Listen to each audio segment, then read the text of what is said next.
Yo, what's up? What's going on, everybody? It's Super Dave back at it again with the PA Political Revolution podcast.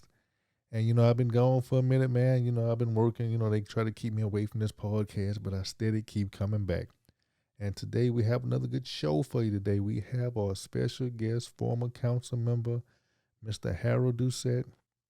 And the reason why I called him over here to try to get us an update of what's going on in the local politics, things that the citizens need to keep an eye on, and to kind of keep watching, in our quest to go ahead and try to be the watchdogs for our local government and make sure they're doing things right in the best citizens' interest and to move this city forward. We have to stay, in tune with everything that's going on in City Hall. And Mr. Doucet, how you doing, sir? You can go ahead and take the floor, brother. Oh, Dave, hey, like always, enjoying life. Yes, sir. Nice quiet holiday, so I'm all ready and refreshed. And Yes, I'm sir. glad to be on tonight because, as you stated earlier, it's never about talking and criticizing. It's about identifying things that are going on, and citizens should be aware of what's going on, and they should be able to make their decisions. And I think it's very important that they know what's going on so that when it's time to go to the polls, the people that are serving should not have to put out campaign signs and all that. Their service should speak for themselves. But the only way they're going to know how effective their representation was is to understand if they really represented, really was their voice, and if they addressed the things that was most concerned. Right. And, the podcast here you directed and was talking about garbage and try to pick up, and that seemed to be the biggest complaint you see when you look at social media. Citizens are really dissatisfied with that. So basically, I want to try to just give some information out today so that they can understand what should take place or what can happen, and if nothing is happening, why is it not happening? Right. And the first thing I want to say is that, the first thing they have to all realize is that, that's a service that they pay for. So that should be non-negotiable on the part of the city. And when your trash is not picked up consistently on a regular basis, then there's different levels of responsibility.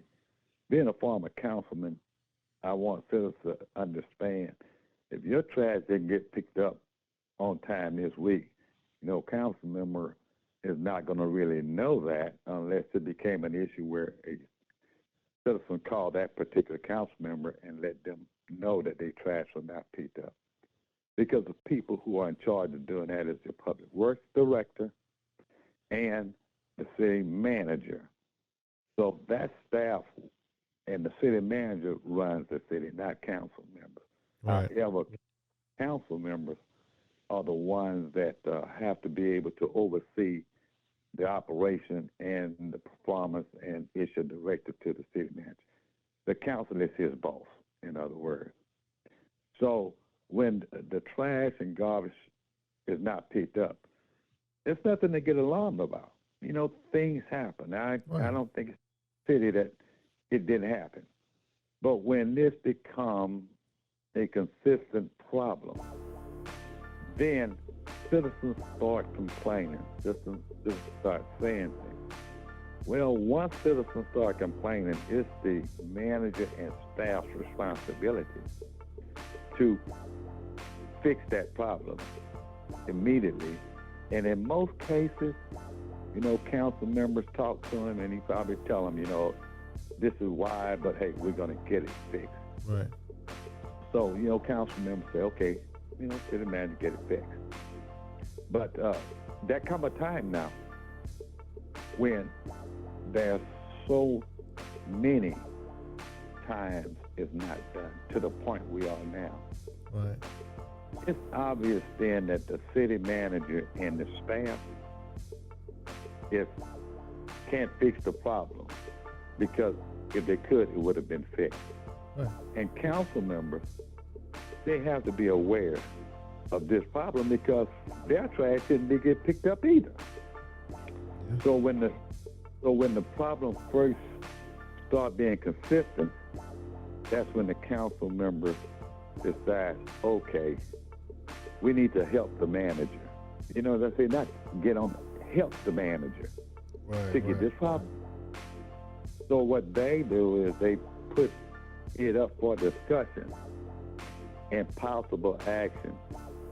And that's when people can decide for themselves if they have representation, if somebody on council is looking out for them, because one of those council members should have realized at this point in time that it's no longer anything you can say that's going to stop to say that we can't fix this problem. Because, one, you have an agreement with the Groves whereby they can help out. That's one thing. The other thing is you have money in your reserve whereby council can amend their budget to allow you to contract with Waste Management or Republic, one of these waste management companies. Right. Pick it up for maybe 3 months so you can work on all your trucks. Get all your trucks up to where you know once they get back on the road, they're going to be able to serve, okay? That's another option. Another option is if you feel you're going to spend too much money contracting contracting for a certain time, order new trucks and bring in new trucks. But the point that I'm making is when it becomes a consistent problem, then council has to say, we got to help the manager, because it's obvious him and staff not finding a solution or indecisive on what actions to take. And that's when you do it. You know, we had something similar to this back in 2020, just about the time we was getting ready. I was ready to come off council, really. In fact, I'd have been gone if that pandemic wouldn't extend the 6 months. Right, yeah. But we had something similar to this. And I remember distinctly trash being inconsistent. So I talked with the manager, and he told me, well, you know, it's the trucks, you know. So after a couple of conversations, you know, it was obvious to me that the fleet was in a condition that we can't fix it. So I put on the agenda to discuss and take possible action the maintenance of the garbage trucks. And after a discussion, if people could go back and check that meeting, and after that discussion, you'll find out that the council really didn't have to issue the directive, because the manager immediately agreed and said that he will come back to council within 30 days with a plan that will fix that problem. And that was in October, so, you know, we was running that November, the holidays and everything, and I really came off the council on the 4th of December, you know, so really I wasn't mayor during that time, but that problem should have been, a plan should have been presented, and that problem should have been fixed. Yeah, and we should not have to be dealing with this problem a year later. So citizens have to just understand that at this point, and for as long as we have been going with this inconsistency with trash, it's not the manager or staff. It's the representation, because the people who are representing us has that authority and responsibility to make it happen, whatever it takes. They have that responsibility. Yes, sir. Mr. Doucet, let me go ahead and interject in right quick. Now, yeah, and I actually remember that council meeting that you're talking about. Now, after you've given the city manager the directive, right? You and the other council members gave them the directive What do you think seems to be the problem, or why they can or why they refuse to get it done when you have other council members that was there with you that's on the council now? When you told them when the city manager said that he was going to bring the council back as a directive, what do you think is the problem that just can't mesh in the city manager's head to actually execute what the council told him to do? Well, you see, David, now you're talking about exactly what the podcast is about, and I think what you attempt to do, and what I want to convey to the citizens is, one, the council took the step when we addressed it, when the manager said in 30 days. Like I said, it was coming up on Thanksgiving. I left. However, the other council members remaining, they should have been monitored. And since you didn't have a major issue with trash and garbage, then that wasn't a need. But as soon as this became a major issue again, then those 4 individuals who was on council prior to and for this, they should have said, okay, one of them should have put it on the agenda for a discussion. And they should have brought it back up. Say, city manager, we talked about this a year ago. You're supposed to brought back a plan. We haven't gotten a plan. So what we need to know today is, how are we going to fix it, and fix it now? And there's a discussion, because you want to make sure that what you have or direct the city manager to do, you want to make sure that it's within reason, it's obtainable, and it ain't going to create a problem in another area for the city. You just can't just do this and not know some repercussions. So that's what the discussion is about. But the discussion is centered on, we're going to fix this problem. We're going to fix this problem. We just need to know which is the best way to fix it that's going to be less painful. But we're going to fix it. Right. And when that discussion is over with, it has to be 2 things at the end. One, where the manager doesn't need a directive, in which he said, in 30 days, I'm going to come back with a plan. Or it's got to be, okay, then, we didn't get the plan, so we want to know today, what is the best way to fix this now? What do you need? Tell us, how are we going to fix it? What do we have to approve? What do we give you? See, because the resources are there. You know, the ability, the funds in the reserve to go and contract somebody to pick it up till you get trucks, till you get new trucks in, until you fix your fleet up to a standard that is going to maintain and be able to get it. The other thing is, right, you can't afford to run every truck that you have every day. And that's been the problem that this city has had, because if you notice, we don't buy 1 or 2 trucks, we're always buying fleets of trucks. Right, yeah. So, you know, most cities, with the number of trucks we have, the way to do that is, you maybe 2 extra trucks, and what you do is you pull a truck out each week for maintenance, right, and you put the extra truck on the road. So you're maintaining your trucks, and you're maintaining them whereby you're not missing none for your route. But running all of the trucks every day, and the reason you run all the trucks because you got pulling them, instead of putting them off routes, you want to run and pick up track of somebody call and somebody irate about it. But, you know, you can't run and do favors for the people you know. Yeah. And people that you're supposed to be serving, you're not serving. So it's one that, you know, council has to be right now understanding that, you know, you our voice up there. You know, we can't tell the manager and staff what to do, and we may not know all of the problems that are existing and what resources you have, but council does. So council now has to make sure that when the discussion come up, we just need to know what we're going to do and what you need from us, because one thing we're going to make sure is going to happen before we close this discussion, we're going to have a solution to this problem, and it's going to get fixed, and it's going to get fixed quick.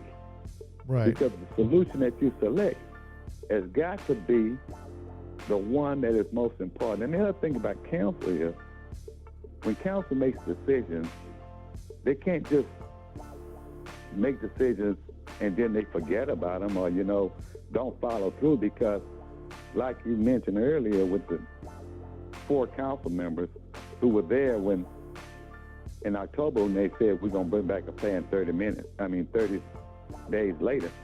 When this problem first arrived, that should have been a red flag for them. Right. They should red flag. Right then, it should say, no, let's go to the table. And you see, some people may say, oh, you need 5 people. This person ain't done the job. But if they understand how the system works, you can't blame people if things are not done, if the person that's supposed to be the last resort ain't doing nothing. Because if the manager did bring the plan and now this problem has arisen again, it's not to say that he's super bad, but the fact of the matter is he now needs to be told. Okay, right. You're talking about the employees. You just shouldn't just fire the employees. The more the action should be at that manager. A lot of times, and I always used to use this phrase when staff used to talk to me, when I ask questions. I understand that's how staff look at it. But see, I look at it from the point of view of citizens. So, I really don't care about your view now, because I see your view is now, it makes sense sitting behind a desk. But if you out here in the house, the citizen, the resident, it didn't make sense. So, I was able to use that as a way to understand what is acceptable and what's not acceptable. It's never acceptable for a staff not to get something done, because a lot of times if they don't have the money or if they don't have the personnel, to them, they just can't do it. But see, to a council person, we could allocate more money. We could direct the city manager to hire more people. So you see, we actually could put more resources in. Right. And that's why it's so important for council members to get to a point with an issue to understand when it's time that you all need to step in. When is your responsibility? You are the one now supposed to be talking for us. Right. And let me go ahead and double down on that fact, right? Let me go ahead and double down on it, because as you already know, right, I was with the city about 10 years ago, around 2012, when we initially had this problem, and it really broke down. Well, we had to get the Groves trucks to come in. I can't remember if they had another one, but I know for sure they at least had the Groves trucks. You had a actual city employee ride with the Groves, that's the way it's done. The garbage truck drive and pick it up. Knowing from that, when you was on that council that solved that problem, Mr. Ron Burton was in the city, but he wasn't city manager, but he was in the city, so he had some familiarity with it, right? And regardless if the other council members was not on there, that affected the city-wide, so they should know about it. They should know about it or kind of remember that, because their garbage was also late too. So with all of those factors, man, it has to be some type of breakdown from then, because I know you was on council recently, and you gave them the blueprint of what they do. I thought all of those ideas you gave them was good, but it has to be something else, man. With that breakdown from 10 years ago, we had the problem. We had a solution with that, and 2020, you gave them another solution. Up to now is a lack of executing the plan, a deliberate plan that the city manager should know what to do about now. Well, I guess it's understanding, we elect people to be our voice. And those people are not supposed to be the people who know all this thing. That's for the staff and the manager and all them. They know the policy. But as you serve, and when you ask questions, you have to be able to first go back and find out what's going on with whatever you want to address, because everything this city does is written somewhere. So you don't really have to be a genius to manage the city. You don't have to be a genius to run a department. You just have to be a person who can see when something happens, and then look at your policy procedures and see if it's being right or wrong. And then if you do that, then you could fix the problem. But when staff are dealing with issues, they deal it from a staff point of view. And like I said, they may look at the budget we approve, where we're going to give them so much money and so many people. But if the problem is one that they can't fix with the people and the money, then they have to bring it to the council. Now, if they fail to bring it to the council, then the council should bring it to them, because the council here and know what people are saying. Right, the citizens complain about it, yes. I brought it to the table because my garbage wasn't being picked up, so I know other people going through the same thing, so I really didn't need a whole bunch of people calling me to know that I needed to address this. And when I addressed it, we didn't issue a directive because the city manager understood what was said and knew that we needed to do something. And the 30 days to develop a plan, then I allowed it for the simple reason that you need to really get together with staff and y'all need to fix this. See, because fixing it ain't just getting the trucks running. You got to have a maintenance program. You got to have mechanics where mechanics will work shift. You know, if a truck break down today, it may be sudden matter. You work tonight on the truck so the truck can leave out in the morning. But it's passing by the operations center since, I guess, last Thursday, Friday, but they've been closed the whole time. All these vehicles parked, trash and garbage truck parked by the garage.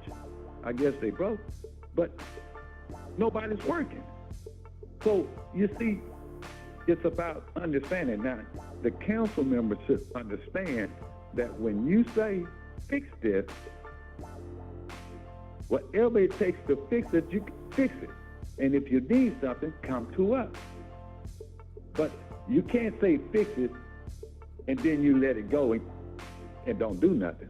Absolutely. And you see, I have a big problem right now because, you know, this should have been fixed months ago. But if you look at our council meeting, there has been no discussion about that. So that means council is just accepting the fact that they're being told the trucks are broke. But as a council person, as a citizen, I wouldn't take it. I'll tell them in a minute, hey, that excuse you done gave me too long now. You know, that's unacceptable. Okay, we're gonna fix it now. So what do we do to fix it? Working together, not just dictate, but working together to make sure we fix it and fix it now, and everybody can understand. That is what we got to do, because we can't just do this on our time when citizens are paying. Yeah. Okay? Right. So you have an obligation. You know, you talk about charging people every month to pick up trash once a week. Well, if you ain't picking it up every 7 days, then that means you may go 1 month where you pick it up 3 days. Well, why are you charging them for 4 days? And also, didn't they try to raise the rates on the garbage? Didn't they? Wasn't they talking about that? Yeah, they did. They did raise the rates for the water utilities, you know, and stuff. So, and that's the type of thing that you have to take a look at, because when they break the trucks down, then they start running overtime. So it's like a double whammy, you know. Right. So I continue to pay overtime and continue to put bad service. I know I could buy a whole fleet of trucks. At least now I'm working regular hours. But now you're not getting the work done. Then the people that when they're doing it, they are working, they're getting overtime and you pay them for the regular time. Right, yeah. So at some point in time, it's not really to a point whereby you could say the manager's that. What you can say now is city council, because they have the ability to say, how do we fix this right now? And whatever it takes to fix it, they're the approving authority. They're the approving authority. So if you look at what's the biggest problem right now, other than streets, it's garbage and trash pickup. People are hauling trash cans back and forth. People sitting with their trash can. Mine was supposed to be picked up on a Thursday, and it didn't get picked up. It didn't get picked up next Thursday. It got picked up Sunday. Right. Okay. Right, yeah. So by going like that, and plus they had a problem the week before that week. So I'm looking at having it picked up 3 times during the month. But you charge me for 4 because you said you pick it up every week. Yeah. So, if citizens want to understand where the problem is, it's putting the fault where it lies. That's the kind I always tell citizens. If something is wrong initially, you can't blame your council member because council members don't run the city, and we're not abreast of everything happening every minute. Right, yeah. But once it's the council or the council get information to say that there's a problem that is not being fixed in a timely manner, they have that responsibility to get it fixed then and get it fixed immediately or in a timely manner and in a manner in which they don't have to deal with this problem next year. Right. And I want to ask you a quick question. What do you think? How does it? Hold on a second. How does it look when the council, right, authorizes some murals, right, some pictures, and they plaster their pictures all over City Hall, while citizens still can't get their trash picked up on time? How do you think that looks for the council? Well, that's something that's going to fall in under the line of the managing of the taxpayers' money, okay, and understanding what you can and can't do. So when something like that occurs, one thing I can say is that you have councils who don't understand the charter says they aren't entitled to salary, car allowance, and any reimbursement expense in the case of travel or something. So you don't get to have your picture painted on the windows at City Hall, whereby it costs any money from taxpayers. If you want to do it, you put it out your own pocket. And then you really should think twice about putting your picture on public buildings without citizens really saying it's okay. Because it's the citizens' building, it's a public building.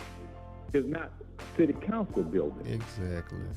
So you're talking about the funding, how they're spending your tax dollars. I'm going to be appearing before council this coming Tuesday at 9:30. Right. And I'm going to be talking about the contingency fund based on information you put on social media. When I saw the information, it got me really concerned because some of the things I was reading was occurring when I was on council. And you didn't know about it probably. And I didn't know about it.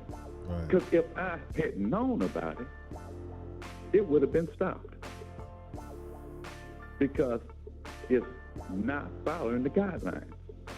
Oh yeah, especially McDougal. Yeah, McDougal, he was going crazy. Well, with to tell the you, it could go back from him and before him and all. Oh but yeah, absolutely.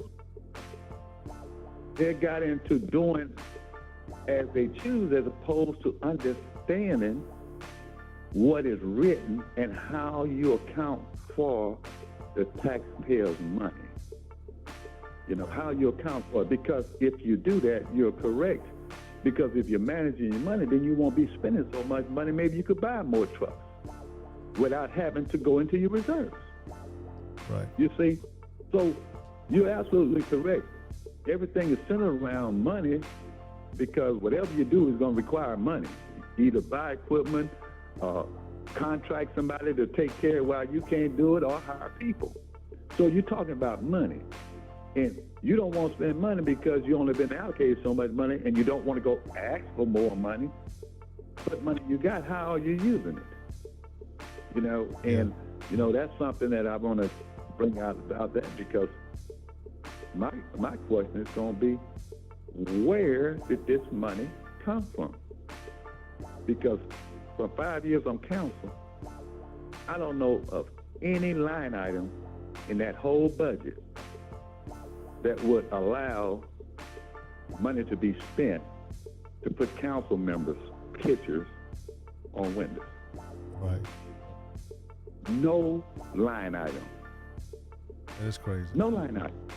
That is crazy. We don't have that, you know. And the other thing is, when we say who approved it, I want to know who said it was okay. Because that is the person that is responsible for misusing or not managing the taxpayer's dollar as is approved and what was given. Because the budget did not include nothing about putting no pictures up. And not only but council members should understand they should be looking for things like that so that they can question it. Where are you getting this funding? Right, and then what's even just as egregious as that, when I put the open record request, right, as a citizen, hey, how much are we paying for that? You know, how much does this cost the taxpayers? I get a message from this, one of the assistants in the city secretary's office stating that they didn't get an invoice for it. So I'm like, what? The thing about it is, you know, that's the other piece of that. You know, the Texas Open Meeting Act was created to bring about transparency. Because believe it or not, if all your business is conducted in the open, citizens can see exactly what makes sense and what doesn't make sense. So that's the same way with these pictures going on there. When was this discussed?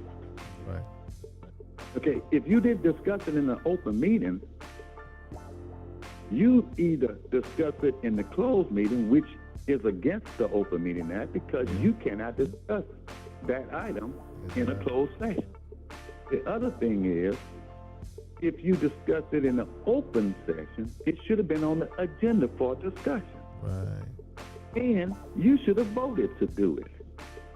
But just saying, we want this done, and they saying, okay, no. It should have been your money.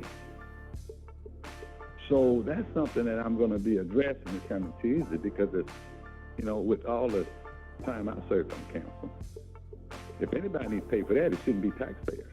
Oh, yeah. And whoever approved it, or whoever agreed, they need to come out their pockets and reimburse the city the cost for putting those on the windows.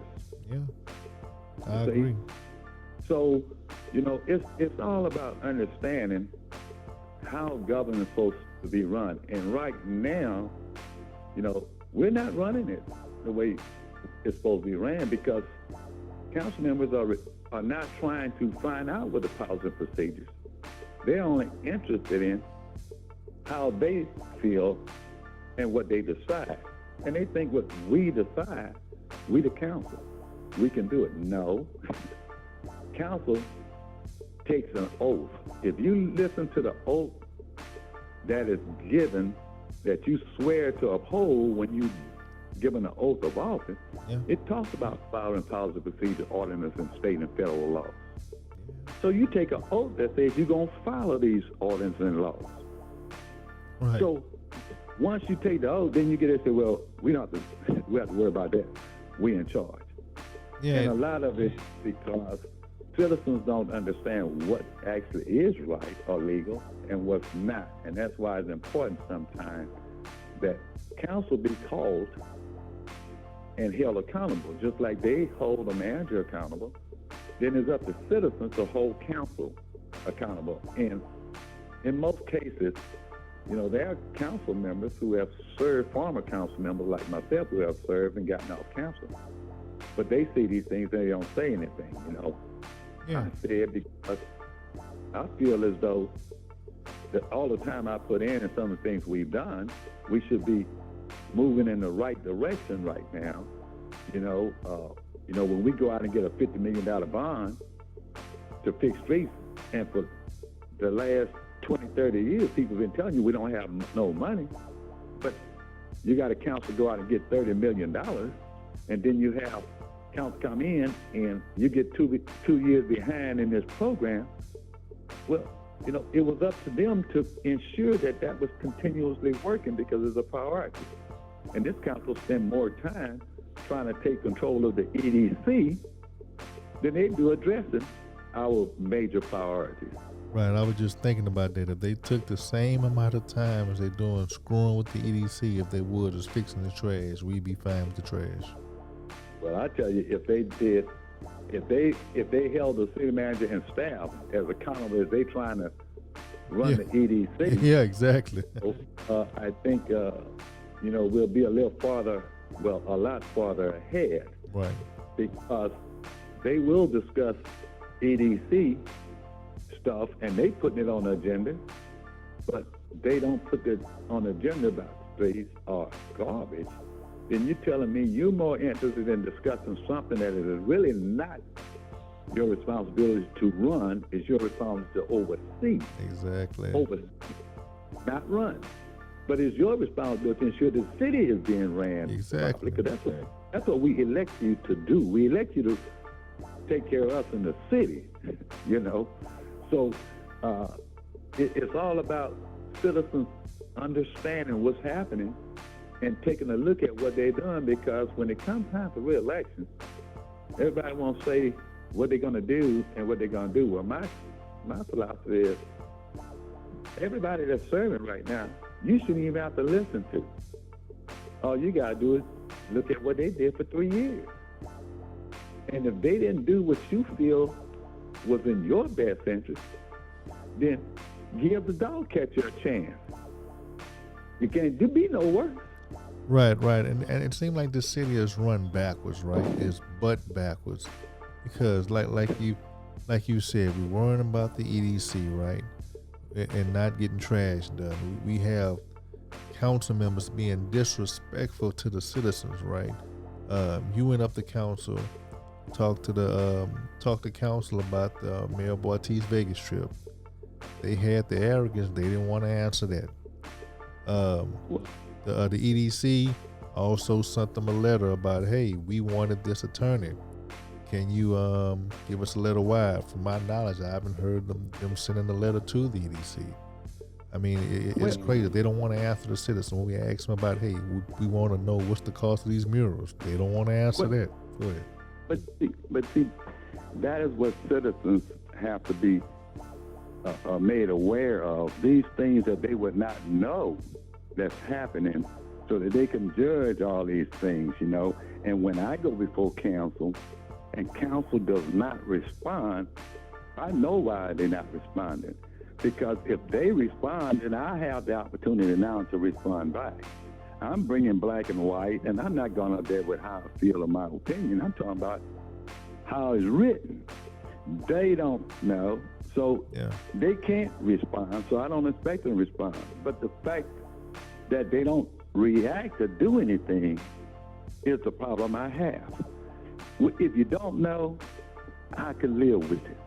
But once you know, and you still don't do nothing, then I have a problem with it.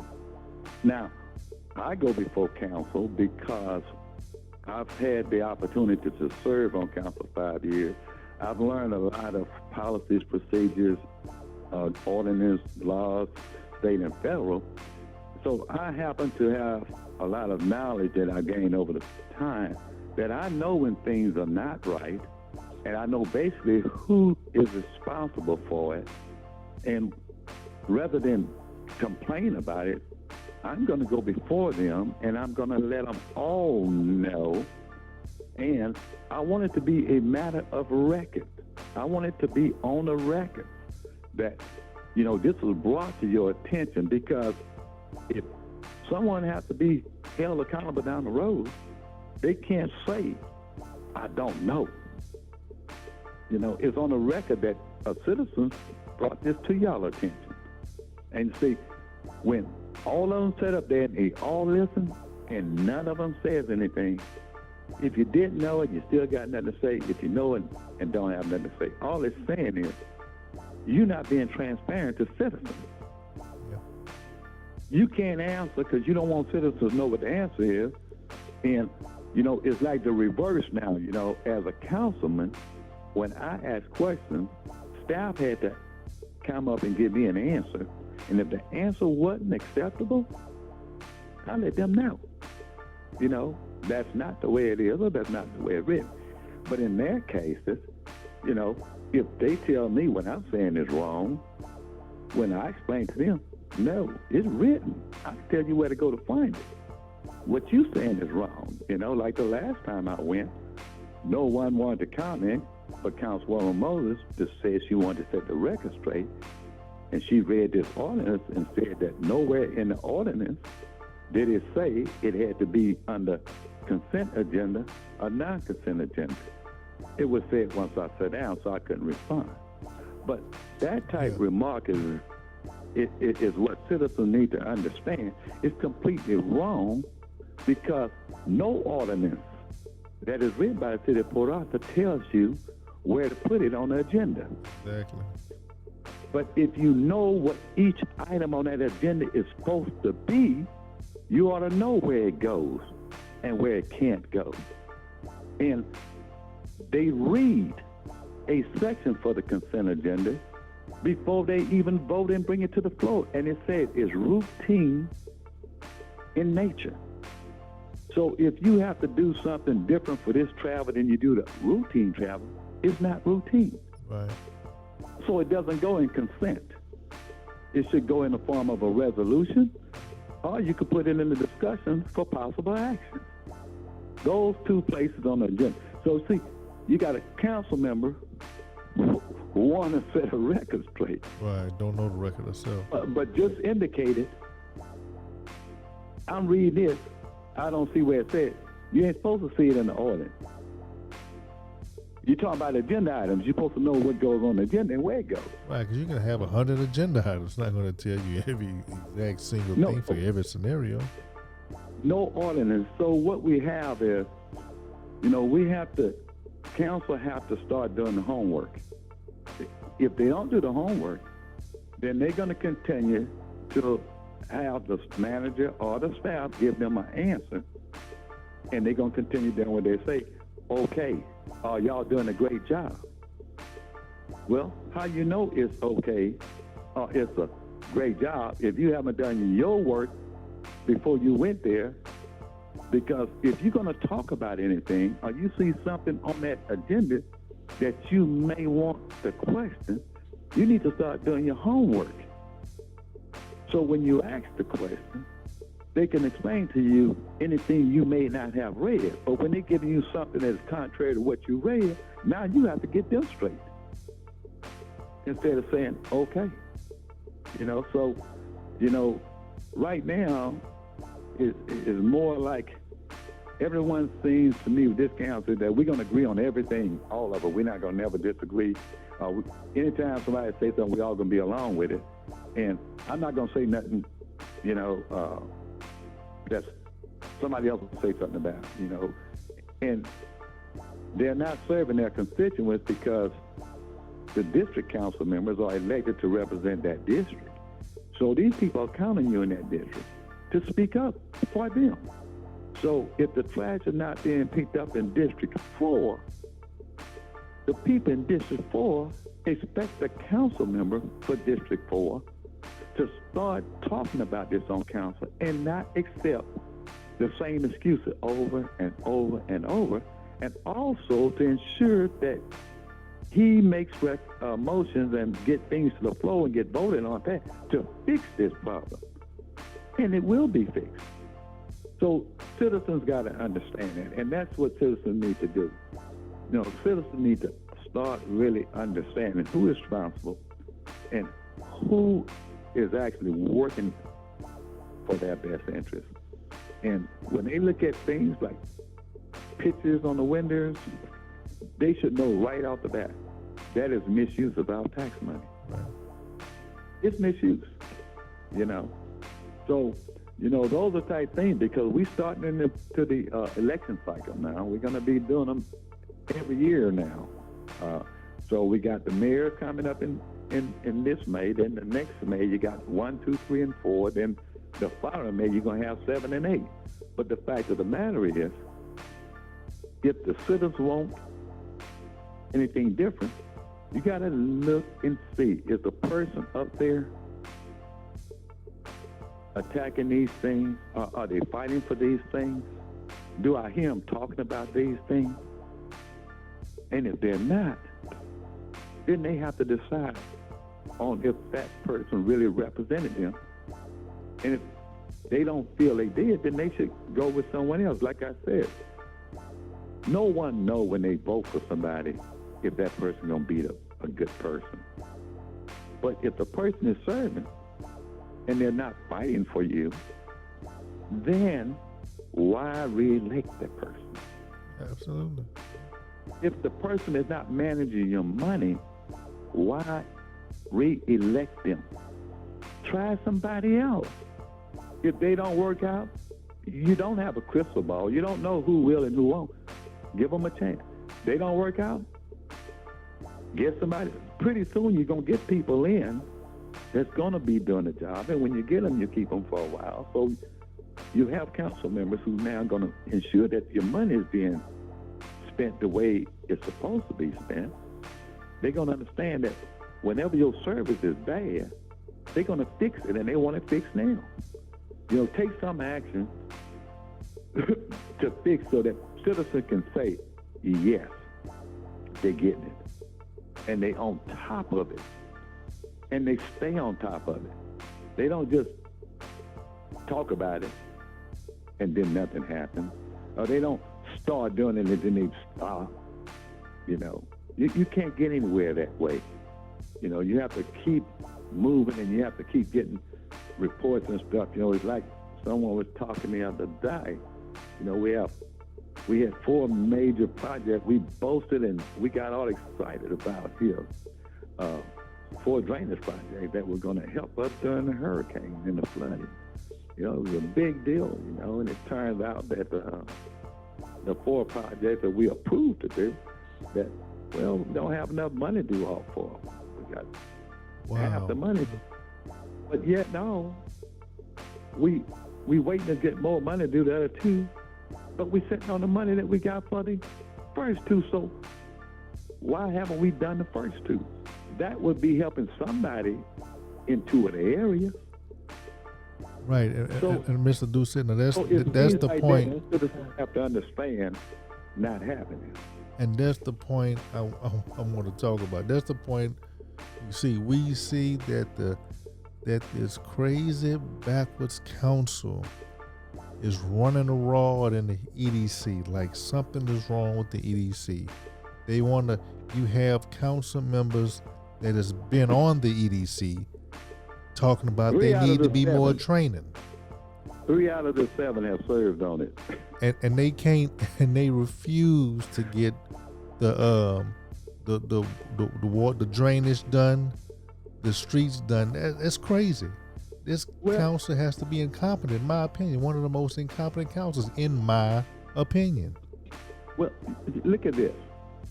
Think about it. The council has, the council does the overseeing of EDC. They are responsible for oversight, okay?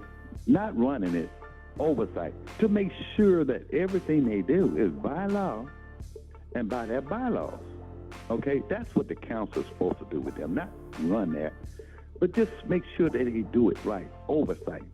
Well, the council has, in years now, always had people who have served on the EDC to serve on council. So if you think about it, I've been back in Port Arthur since 2000. Yes, since 2000.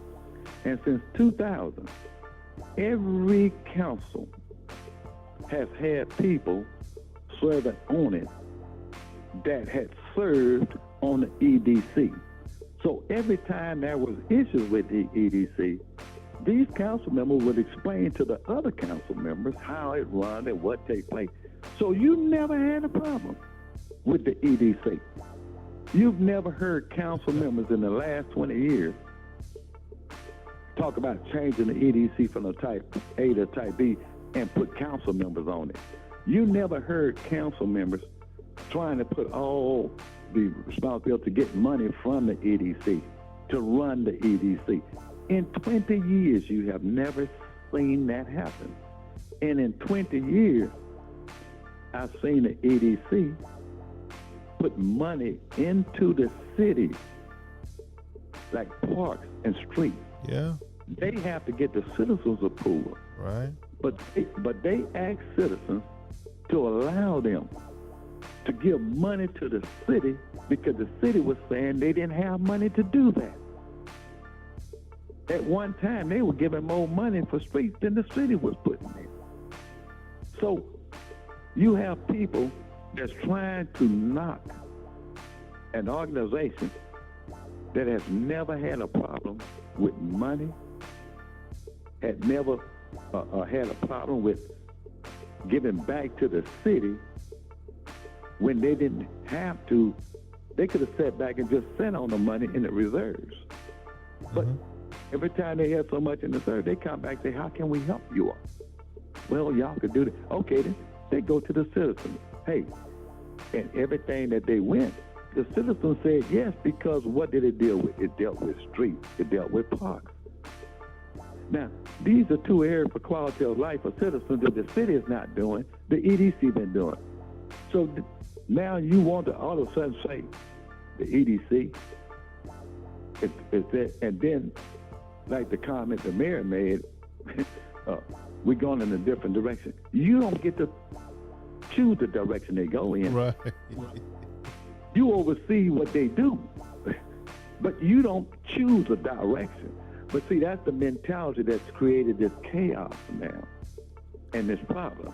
And going back to what your first point was, if they will put more effort in doing what they should do for the city and leave the EDC do what they've been doing and just oversee it, we'd be a lot farther along.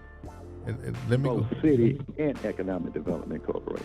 And let me go ahead and repeat this crazy comment the mayor said, right? On the mayor's birthday, right, with July 21st, right? They had this the guy that was doing the interim legal professional for the EDC. At that time, he came down to do a presentation, right? And in that presentation, Mayor Bartee found out that he could be inside the closed session meetings at the EDC. Mayor Bartee kind of known that, he kind of pointed his finger, made a gesture like, okay, I can see what y'all doing now. That's kind of how it implied. And he actually said he can send somebody in there as a representative for him to listen on the EDC conversations. I mean, you can't make this stuff up, man. It's like a soap opera out here. Well, you see, that's the thing that I say, they don't want to follow policies and procedures. Right. You know, if he, and that is written in there. Yes. Where he's the only person that is allowed to set in. Yeah. So if he doesn't want to take the time to set in, right, it don't say a representative. A representative. You know, it's just a opportunity that they allow you. But I guess the reason I understood the EDC from the time I got on it, when I first got on as a new council member, I would attend their meetings. Right. So everything that was coming to council, I already knew all the background. I knew what the people that came before them said. I knew how they went. I was at the meeting. So I learned what they do and how they do it. You have board members So- on there that say they need more training on there. Well, the thing is, they could get more training if they just go there once a month when they have their meeting, like Right. I did, and understand how they make decisions. You see, because the projects they undertake, the people who request, they come before that board. So if the council members are there, they could hear the same thing. They could know all of the little details. And once you start hearing it and seeing it, you get to understand how they do business and what they require and what people bring to them. But you can't not go and find out or learn and sit up here and think you're going to tell them or you know how it should be. You know, because the whole thing that you keep hearing coming from the mayor and Frank and them is we could be a type B and we could put some council members on it. Why do you need to be on it when it's got to come to you anyway? Exactly. And if you want to understand more about it, why don't you take the time to attend their meetings a few times? Right. They don't want to take the time. They don't want to learn. They want to sit back and make decisions based on how they feel or what they think, and think that anything we say we can do because we the council. Well, heck, one of the board members, John Sheriffis, I can't pronounce the name, he said it was about money. He basically said, implied it was, hey, it's about money. They want to come do something. They want to come use the money. Well, the thing basically. about it is, why would council members start trying to get involved with the Economic Development Corporation when, like I said, well, I say for 15 years. The last 15 years, I say, because when Baptiste got on board, he made all these different procedures and started getting all of this stuff accounted for and got NDC to do finance checks. So they started, and from then on, they just started moving in the right direction, having money, helping the city and everything. Whereas before, you know, it wasn't controlling nothing. But once it got to rolling, it done big things, you know, and it done great things. It is, off of industry. But it has helped the city in the areas, the streets and parks, which they would hear the citizens inquiring about. They even went through a venture with housing because people was complaining about not having affordable housing. They even took that on with the approval of the citizens. So anything they do, when they get excess money in the reserve, they've been offering it up to the city to do something that's going to impact on what the citizens are needing. And those are three things that I've ever seen them contribute to is streets, clean up after hurricanes, parks and recreation with the parks, you know, or affordable housing. Now, what four things citizens in their city complain most about? Those four things. Yeah. You know, so if they're doing more than what the city is doing in those four areas, why are you going to go there? Spend your time doing what you should do. You know, I mean, I can't see it. And, you know, like you said, you know, when they make statements like that to citizens may think it's correct, but it's totally incorrect. Right. You know, and I think a lot of things that they're doing not in the meetings, and it's decisions and things that happen, and that's the only way I could see these pictures got painted on his window.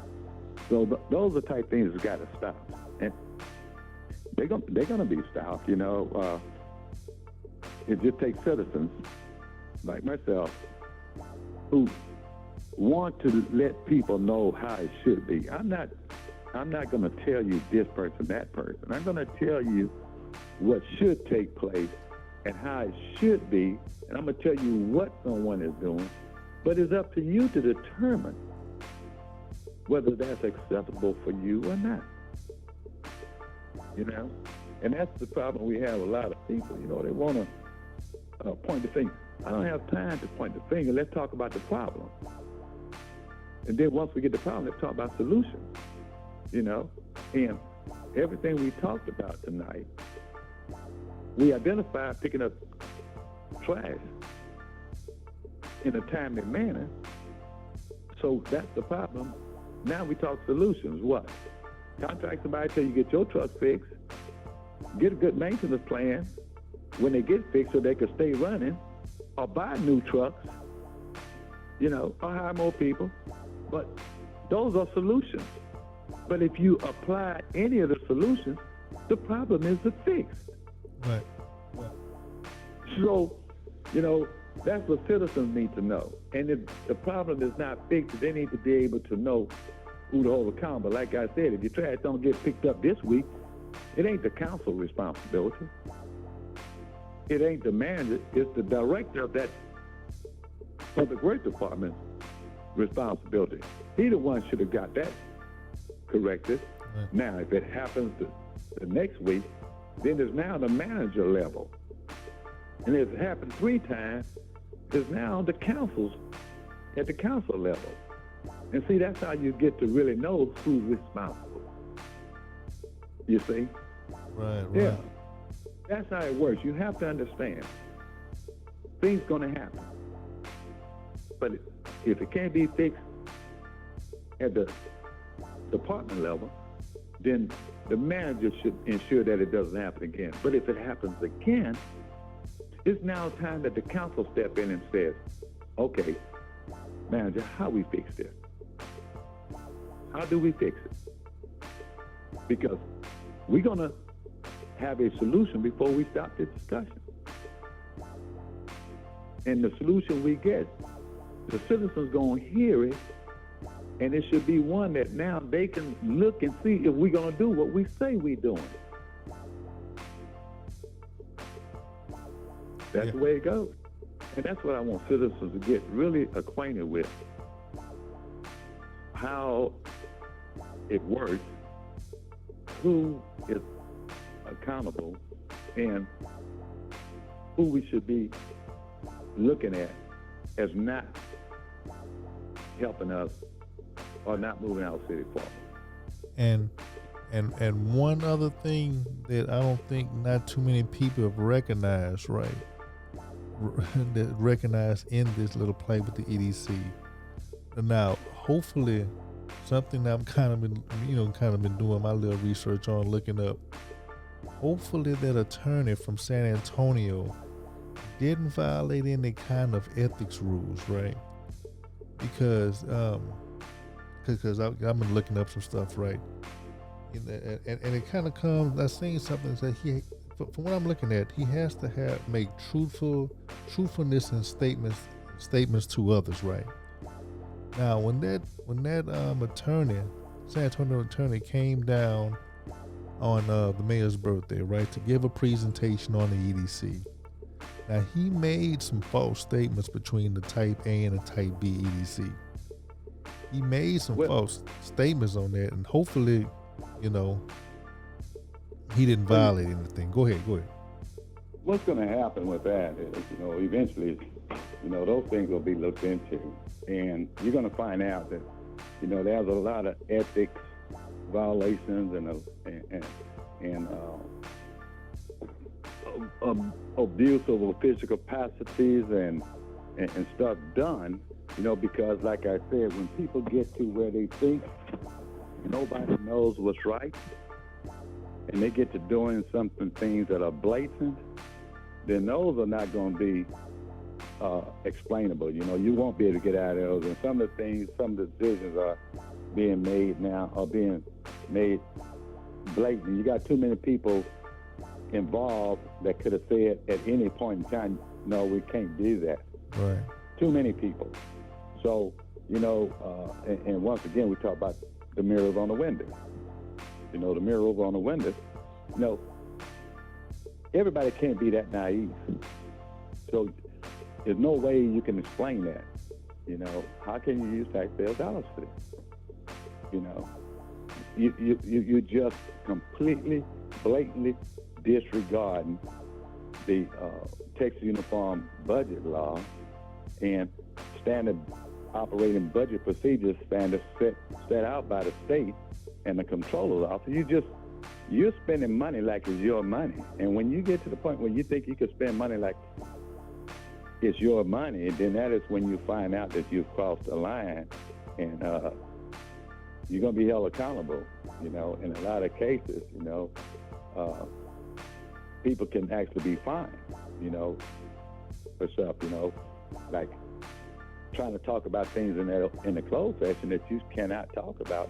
That's a violation of the act, and that's a Class C misdemeanor to violate the Open Meeting Act, because the Open Meeting Act is what the state of Texas says we want done so citizens can see and understand what is happening, and government is transparent.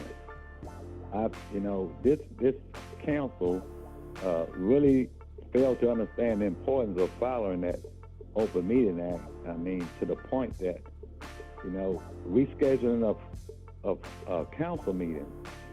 In just this 1 year, they probably rescheduled council meetings and moved council meetings more in 1 year than they've probably done in the last 10 years. So that tells me that they don't understand the Open Meeting Act, because the Open Meeting Act is basically, you put out to citizens the date, time, and place that you're going to conduct this meeting. Yeah. And you have citizens sitting there, you should conduct the meeting. It's not your meeting. It's the city of Port Arthur City Council meeting, and you all should conduct business. Those type things there, you're going to find that this council really needs someone to come in and let them understand. You all are not following guidelines. Right. Yeah, you may delay a meet because you don't have a quorum and somebody's on the way, but you got people in the building and you can't start your meeting on time. You got things that you're going to do when you said you're going to be conducting the meeting, you're conducting something else. You can't do that. That's a violation. Because you didn't put that on the agenda. You put on the agenda, you're going to start the meeting and conduct business. So, but citizens need to look at that. That's leadership. If you want this to continue, then you continue to have the same people. It's that simple. It's a simple process. People have to decide. I'm not going to tell them this guy or that guy. No, you decide. But what they say, if you keep doing the same thing, how can you expect a different result? Yeah, absolutely, brother. Absolutely. And it just goes to show, man, it is crazy how disrespectful, blatantly illegal, unethical this council is. And I haven't seen this. I haven't seen this since the time I've been following the council. You know what I mean? It's crazy that they feel they can just run through policy, procedure, ethics, and say, hey, and they'll go so far as to say these crazy things on camera, and they'll get other attorneys come over here, suspectedly violate ethics violations on camera. Well, basically, the attorney was saying what he was probably told he needs to say and what they need to hear. Right. That's what happened. But unfortunately for him, you can look up the code, 504, for a type A thing, and you can see, and the guy put a spreadsheet up where it was wrong. You can go look on there and say, hey, this is wrong, this is wrong, this is wrong. 504 of the type A EDC, it explains it, man. It's right there. Right, and if you go to that 504, and they discuss the type A, they're very explicit with the type A, And see, here's the key to the type A and the type B. Here's the big key. The type A is actually a nonprofit corporation that does business in the name of the city. Therefore, they have to be overseen by the municipality for which requested and created it, and they have to function for the purpose for which they created it, okay? That's the type A. And with a type B, the type B becomes part like a department, okay? That's why you have council members serving on it, So really, it's now under the city, like a department, really. So you actually got these council members on there. Now, if you put council members on a board and you put regular citizens, who do you think gonna run the board? Right. The council members. Mm-hmm. So, you know, when people are talking about doing something, you got to ask yourself, well, why are we going to do it? You know, when someone says, we want to go in a different direction, who is we? Yeah. And you want a type B so you could put council members on, but why you won't put council members on this board? Okay, you see, they don't explain that. You know, they don't say, well, why do you need council member on this? You don't explain. You all got enough anything. time to fix the city. Why don't y'all fix the city instead of worried about trying to get on EDC? Well, you know, they understand that if it's a type B, we get to control it. And we get to say who gets money and who don't get money, you see? And that's basically what they want. I think the individuals who have pushed this are individuals that have talked to people and think that, you know, they could come and get them money to do their project. And these individuals don't even understand that a lot of people that are asking for taxpayers' money, a lot of them are asking for taxpayers' money, but they have no money of their own to put in. Right. You know, and the EDC has done a great job over the years with ensuring that anybody that they gave money to, that they had either collateral and their finance was straight, because they don't even decide whether your finance is good enough or whether it looks good. They send it to, they got a corporation that they pay to review all the financial records for all their clients. And this corporation looks at their financial records and they'll tell them, hey, it's a good risk, or we don't recommend you do that. So you see, that's how come they've been successful. But when you put the people on there that's fighting to get their people on there, then what you're going to have is, instead of having people that have had finances checked and all it is and meet all the requirements, they're going to be saying, oh yeah, that's a good thing. Yeah, let's approve it. Next thing you know, they go taxpayers' money. But guess what? It ain't going to a good, solid project. It's going to a good old boy project. Yeah. So that's the difference. You know, when people want it to be a good old boy and they find out that it can't be, then they start looking at ways to turn it around. And that's what some members of council have spent a lot of time since they've been on there trying to find a way to get over there and be able to get money distributed to who they feel they want to give it to. Because, you know, right. That's just something that's just unbelievable, you know. And the citizens know, you know, they can't, you know, our EDC has done a lot for the city other than what they are created to do, and the way they have been able to do it, they have went to citizens. And they're always going to get it approved because everything they do is what citizens are complaining, or citizens are concerned about. Right. So, you know, if you won't give money to something that they're concerned about, quite naturally, what? It's going to be a go. Yeah, yeah.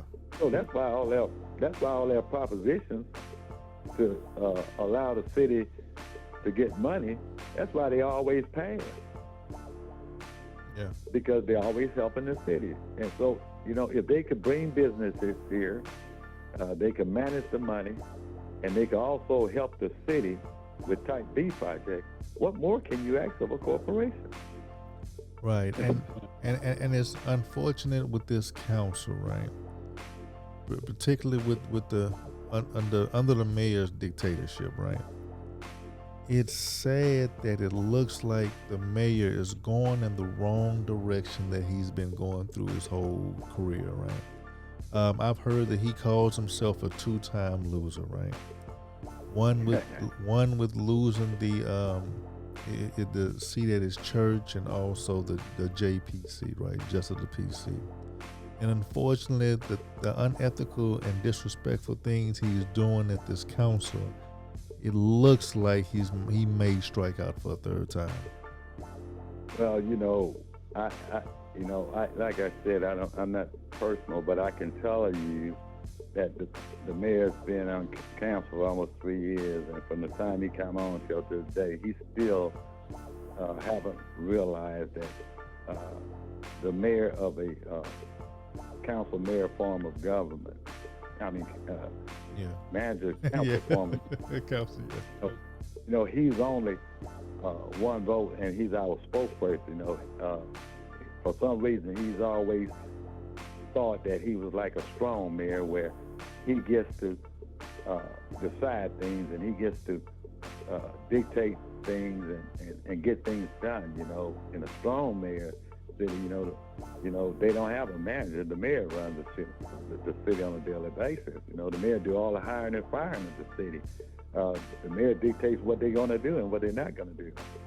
Right. So, he has always thought that that's what the mayor's job is, and that's become a lot of times he thinks that if whatever he thinks is a good idea, he does. And I think council members has a lot to do with that, because although the mayor may feel one way about how his duty and responsibility is, but they're written in a charter.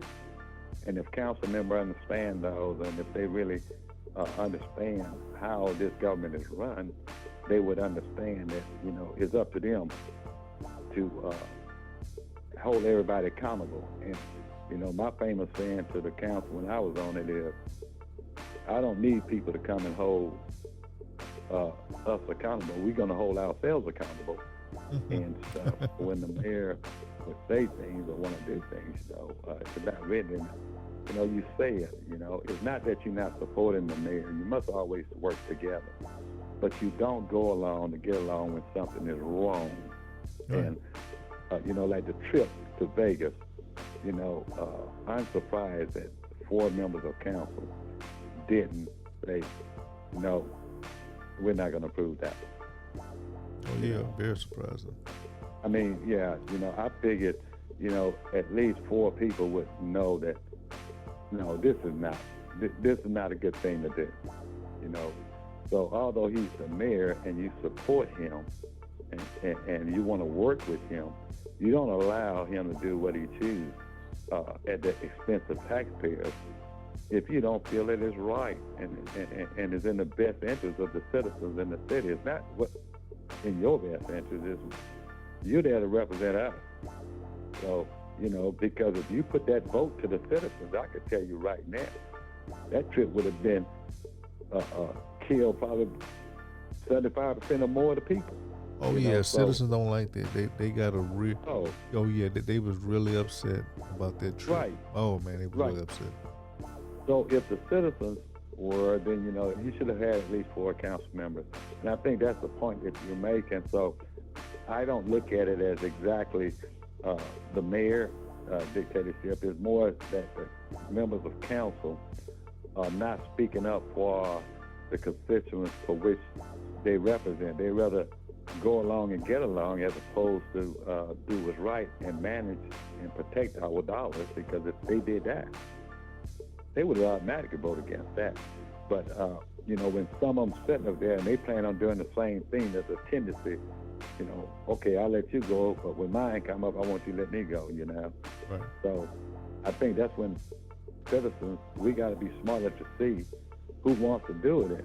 And when it's time to go to the polls, then we remember, we remember those things, and we ensure, that, if we want people to manage our money, and if we want people to do what's best for our interest, then we need to look at and watch and observe and see how they do that.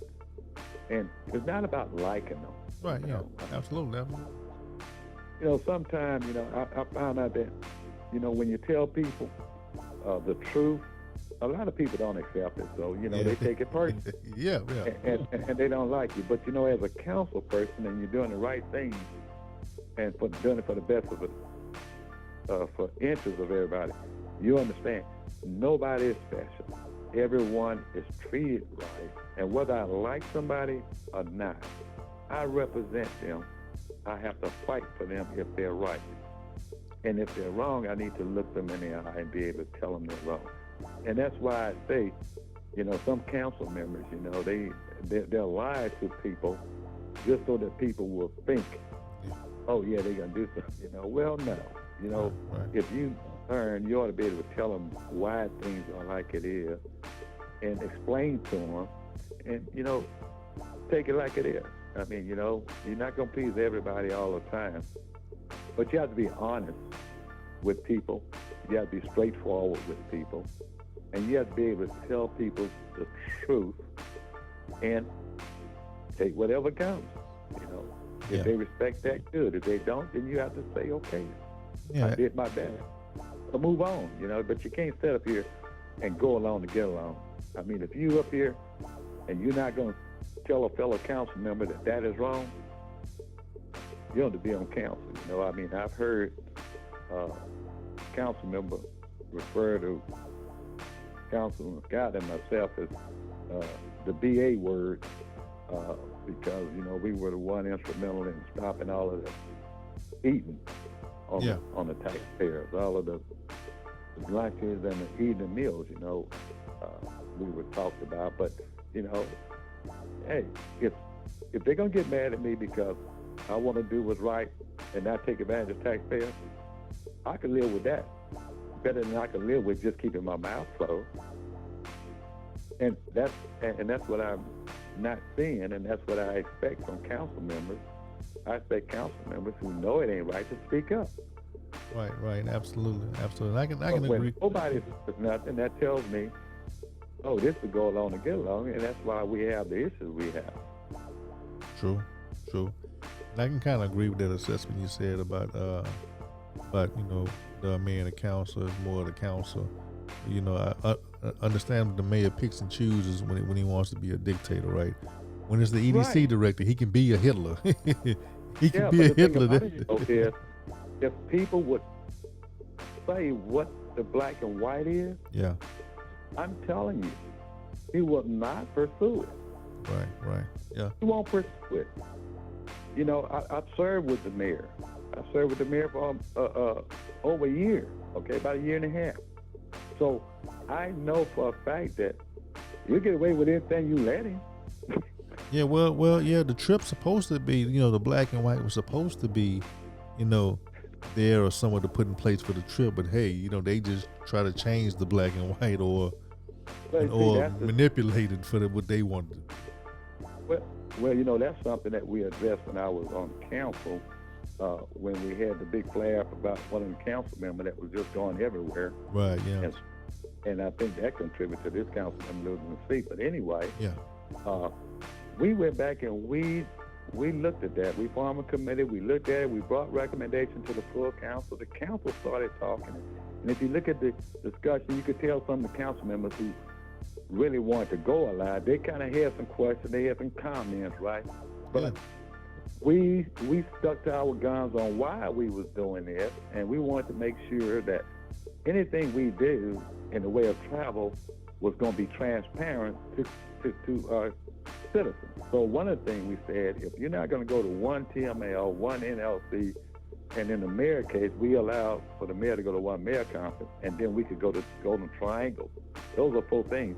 So we said, if it's not one of those trips, if you want to go, then you need to put in a written request to say how much the trip is going to cost, why you're going, how you're going to bid from it, how the citizens and the citizens going to benefit from you going on this trip. And we said it should be brought to the council so that when it's read, all citizens will hear. That's what we said. So when you put it in consent, that's why it was passed with no discussion and nothing asked. But if it had been a resolution, it would have had to been brought to the floor. If it was in for discussion and possible action, he would have to discuss why he's going and all the information that we said. Then he would ask the council to approve it. Now, what citizens hear now is what the trip is about, why he's going, and how they're going to benefit. And now every council member have to now say yay or nay. So if it's a BS trip, and council members say yay, then the citizens know, don't blame him, blame them. That's why Right. we wrote it that way. But the way they did it, they put it in consent, and nobody questioned it. He didn't explain it. They didn't read the request. So it didn't follow the ordinance. The ordinance, Councilwoman Moses read the ordinance. Okay? She read it verbatim and said what he should have had. Well, it wasn't there. So if it's not there, why are y'all not saying we need to hold up on this trip until we follow the procedure? One person. If they'd have said that, then the rest of them now are in a position that you either going to vote for something that you just heard violates an ordinance, or you're going to say we can't do it because it violates the ordinance. You see? So now citizens see it. That's what we talk about, transparency, and that's why we redid that ordinance. And, that's another thing where a councilman like myself, when I come off council, and we've done things that citizens had concerns about and complaints about in the past, we've done things to fix that. Then we have a council that comes in after this council, who now goes back to doing the things that brought about the complaints in the beginning. Right. Absolutely. So you went from correcting a problem and going forward to not going back to where you were. Yeah. See, but citizens have to take a look at who's up there and have to understand. You're not going to get nobody to represent and speak for you if they're up there going along to get along. And if you put them back up there, you're going to get the same thing, And like I said, when the council has rescheduled so many meetings or come up to the end of the meeting so late, people waiting, that's total disrespect for the constituents and citizens who are there waiting for you, because you told them what time you can start a meeting. That's when you start thinking you're more than what you say the ordinance and your instructions you put out. You said you're going to start the meeting. So why don't you start it? You're all there. You have no reason for not starting it, and once again, I don't blame one particular person. I blame all, because oh yes, all of them. I was in there down when I was on council, and come about 5:25, and I see we into a long discussion. I'll tell them, hey y'all, time to start the evening meeting. I wouldn't wait for them to say okay. I'll just get up and walk up, and I'll go upstairs. Because at 5:30, I'm going to be sitting in that seat. So that's when you start seeing who representing you and if they are following the things that should happen. So if you come up and you see your council member sitting up there at 5:30, and the meeting don't start, one thing you say, it ain't because he's late. So now we start seeing who's representing us. When our council member is prepared for a meeting and ask questions and hold people accountable, don't think about the whole council. Look at who you elected, because that's who you got to vote for again. If you want to keep them in a seat or you want to take them out, you're going to have to vote for them. Watch what that person do and how that person contributes to watching out for your best interest when that council convenes. And that's what it is. See, because in a district way, the only people who can vote for that councilman is the people that live in that district. That's the only people. Yeah. Only people. The rest of the people don't matter. So if the district you need to be concerned with only the person that represents you when it comes to the things you are concerned about and how they are addressing it on council. If I see that they're not addressing things, or they're not asking questions, or they're not on top of the priorities, no problem. But the next election, if you come to me, I'm just tell you, I think you need to try somebody else. It's that simple. Yeah. And if I feel you're doing a good job, and all the rest of them is ate up, I don't care about the rest of it. But I'm going to vote you back in there because I think you're doing a good job fighting for our best interest. Right. And when citizens start voting that way, we'll have better council members in the end. But all this church member, classmate, frat brother, and all these other relatives, you keep going that route, black, because they black, let me tell you something. Keep going that route, you're going to keep going the way you're going. It's just the way it is. We just have to be able to do things and make decisions to move our city forward.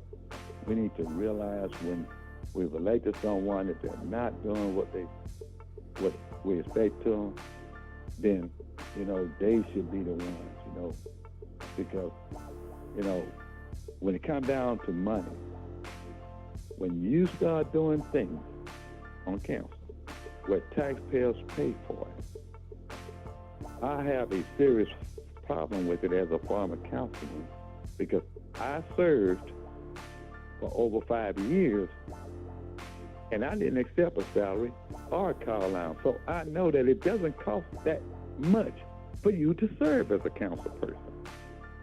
It doesn't cost that much out your pocket. So if you're receiving funds, what you get for salaries and car allowance, for what they're getting, it doesn't cost that much a month to serve. And like I said, I'm not going to tell people, oh, they should make money because I didn't take the money. But what I'm saying is, why are you not trying to protect the money if you're getting compensated for your service? The least you could do now is saying, okay, you paying me, I'm going to make sure I protect your best interest in your money. You ain't protecting my best interest, you ain't serving me, but you're taking my money. Right, yeah. Boy, that's a big pill to try to swallow there, bro. Yeah, and I'm going to give my little closing statement, and I'm going to let you end it out. And I just want to let the listeners know that all of this, it is not to personally, berate one person like I'm talking about the mayor, right? Because when I'm talking about the mayor, right, I supported him, and I was like others, thought he could have been the best mayor that the city ever had if he would have done things right. But unfortunately, him and other members of the council are doing things unethically. They're disrespecting former EDC directors, disrespecting citizens, not wanting to answer their questions, doing everything backwards, all out of order, and it's just a shame, right? And we just want to bring this to the light, right? And let you know that we've supported the mayor in the beginning when he was humble, when he was, it could have been a good church story, a good comeback story for him. A 2-time loser coming back, serving the mayorship, being righteous and fighting for the citizens. That could have been his storyline, and that could have been his legacy. But unfortunately,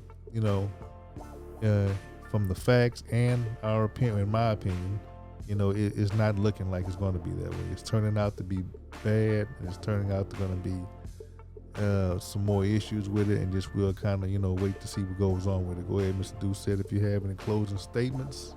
Go ahead, brother. Yeah, well, I tell you what, I want to make sure I reiterate on that because I'm not a public complainer. I like to go to the source. That's why I'm going before Council Tuesday comment. I've been before them, and you don't see me on social media bashing the council or bashing the manager, anybody on social media. And I will participate with your podcast because as long as we could talk about the problems and possible solutions, then I'm all for it. I don't want anything to be personal. I try not to mention names, but sometimes names need to be mentioned. Oh, yeah. Okay? Yeah, absolutely. And when there's time to mention names, I have no problem mentioning names because the whole thing is it's not personal, and I don't want it to be personal. And the information that I give, I don't want it to be that you should do this or this should happen.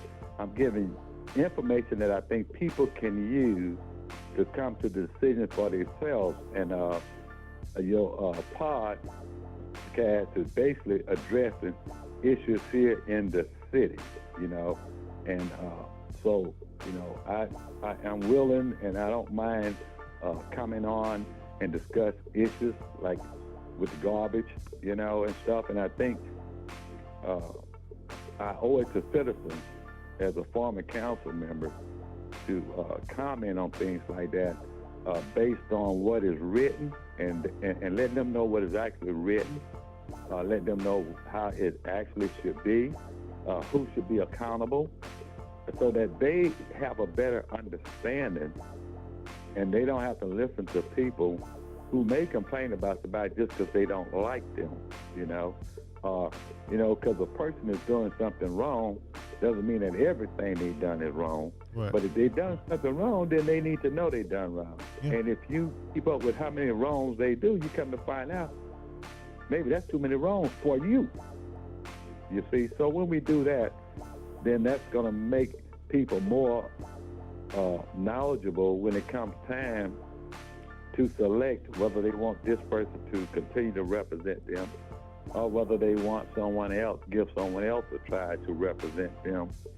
But if you don't get the information out to the citizens and in a fashion that they understand, and they can kind of go back and look at the things we discussed, they all could be found, on the website, Open Meeting Act, city charters, ordinance and stuff. All this stuff could be verified on what we discussed because, like I said, I don't like, as a council member, when I walked in the chamber, my words was, I leave my opinions, my attitude, and how I feel at the door. And I come in with an open mind and I take care of business in the interest of the citizens of the city. Now, when I'm through, I pick up all my attitudes and opinions and stuff, and I come on home. But, citizens need to know, and they need to know what's being put out is something that is written. It's something that is not opinionated. It's not personal, it's not to attack people. But if the people are not doing their job, then the citizens need to know. And they need to get more transparent. They need to show more respect for citizens to hold the meetings on a timely manner, do the meetings as scheduled, things come up. You will move a meeting. But as I stated earlier, I think they've moved meetings in this last year more than the last 5 years, and it has nothing to do with the pandemic. Okay? Right. So that's when they have gotten to be, like you are trying to say, I think, where they're serving themselves more than they're serving citizens. So, once again, whenever a hot topic come out, I'm always willing to come on the cast because I know that we're going to address the issues, talk about solutions, and we're going to talk about things that are written and try to be as less personal as we can. And if we get away from that, I won't be coming on podcast.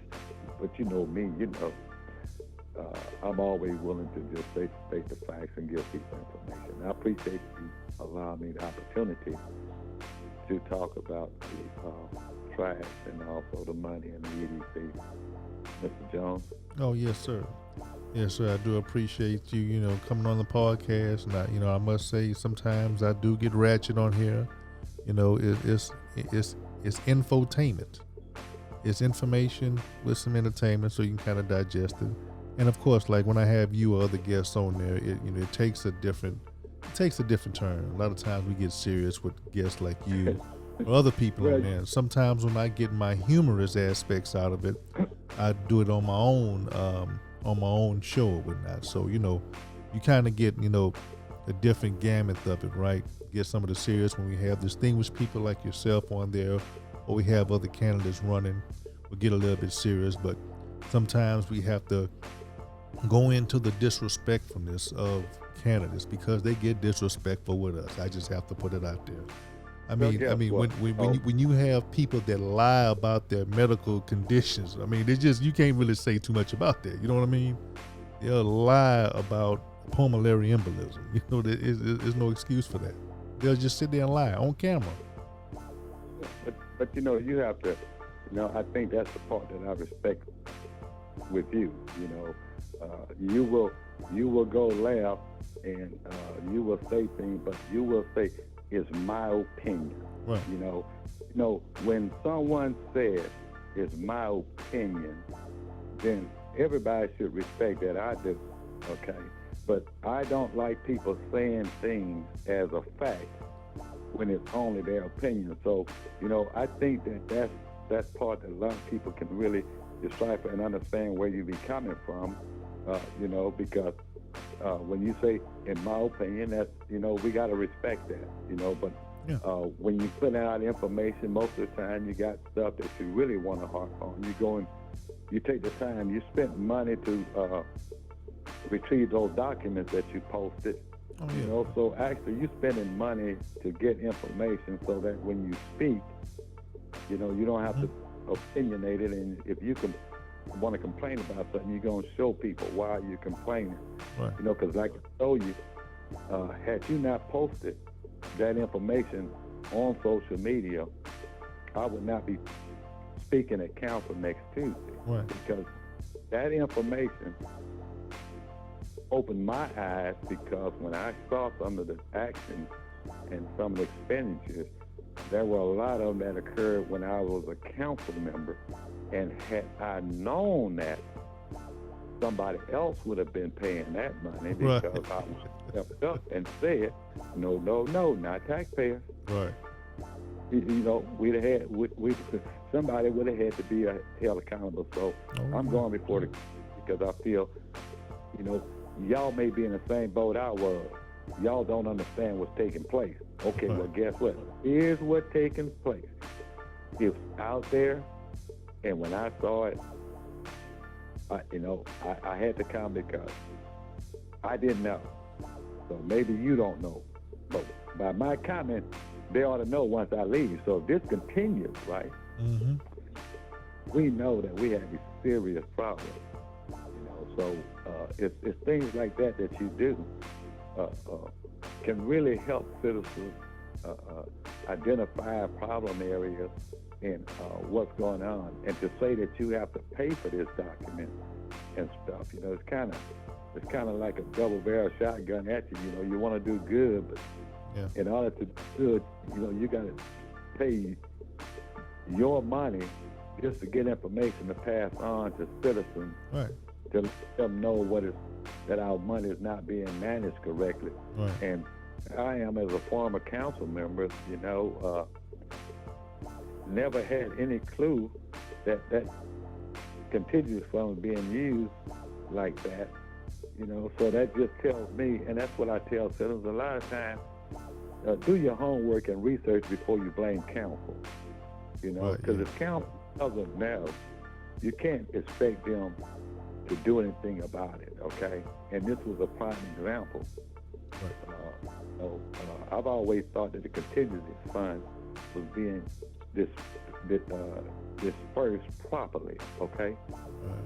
I mean, I never thought that they would do some of the things I've seen on there with it. It's crazy. You know, well, to tell you the truth, it's misuse of taxpayers' dollars. And some of the things I cannot understand why anybody with any remotely common sense would not have seen it. You can't spend contingency money for this. Project graduation. Nonprofits too, you know.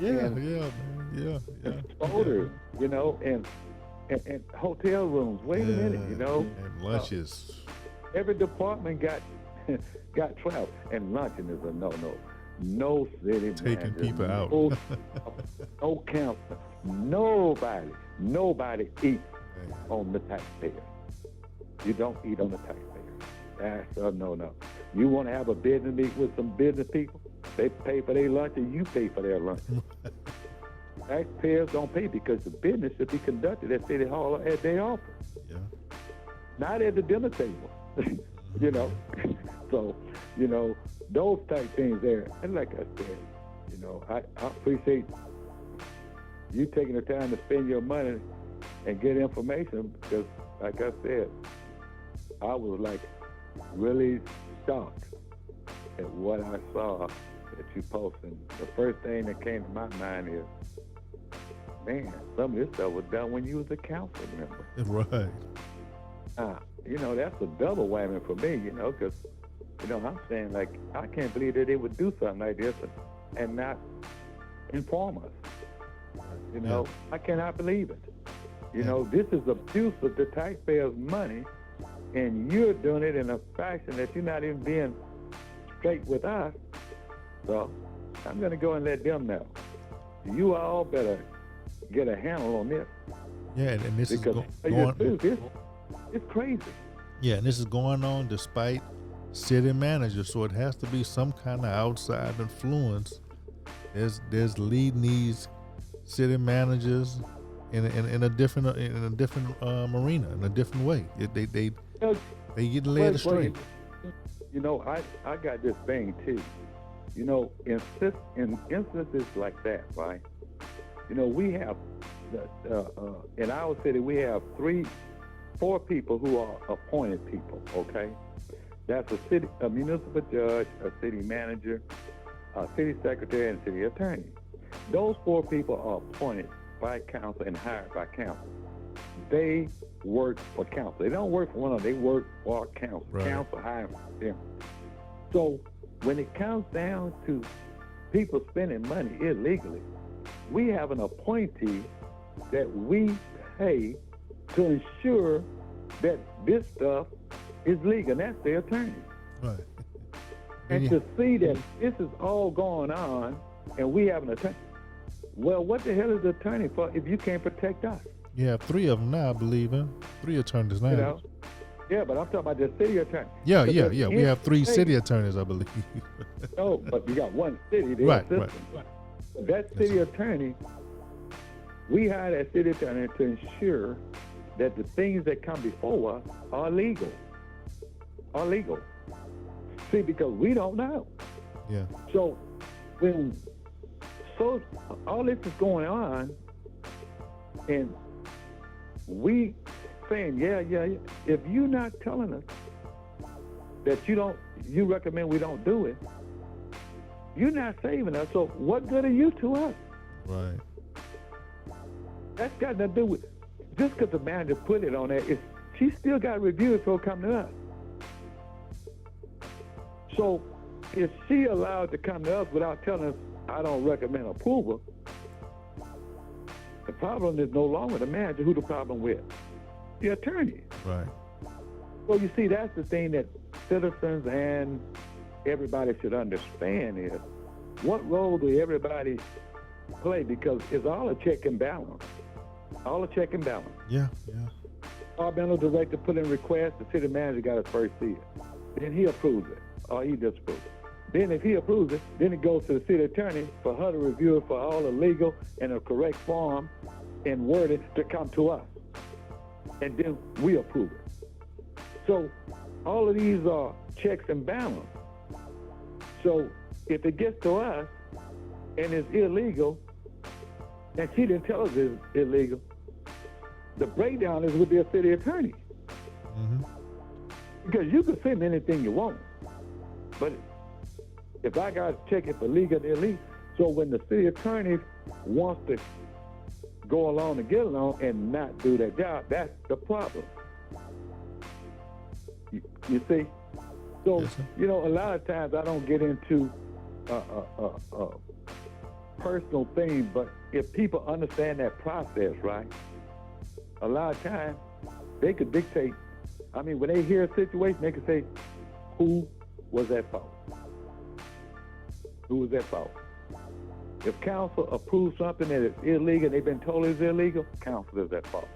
If council approves something that's illegal that they wasn't told it was illegal, the city attorney is at fault because the city attorney should stop it from going to council. Right. You see? So that's that connection right there that has got to always be right when we talk about managing that money. Yeah. They have to always be right. So the city attorney really should have to understand the different finance requirements and stuff when they sending it to us, because she's supposed to put it in the right format for us to review it and approve or disapprove it. You know, so I have a problem with things that are illegal or misuse taxpayers' money that the little red flag didn't go up on. So I'm gonna let you go with that. I'm getting hungry, David. It's 11 o'clock. I get my midnight snack. Oh yes, sir. No problem with that. And feel free anytime you want to disseminate something out to the citizens, give us a call, and we'll go ahead and put that out there, sir. Anytime you got a topic and you feel that I can contribute any information to the citizens, then just give me a call. I'll be glad to set in and give you what my take on it. Yes, sir. I appreciate that. And again, I appreciate you for being on the PA Political Revolution podcast. Peace. All right. You have a good evening. Yes, sir. All right. Bye-bye. Bye.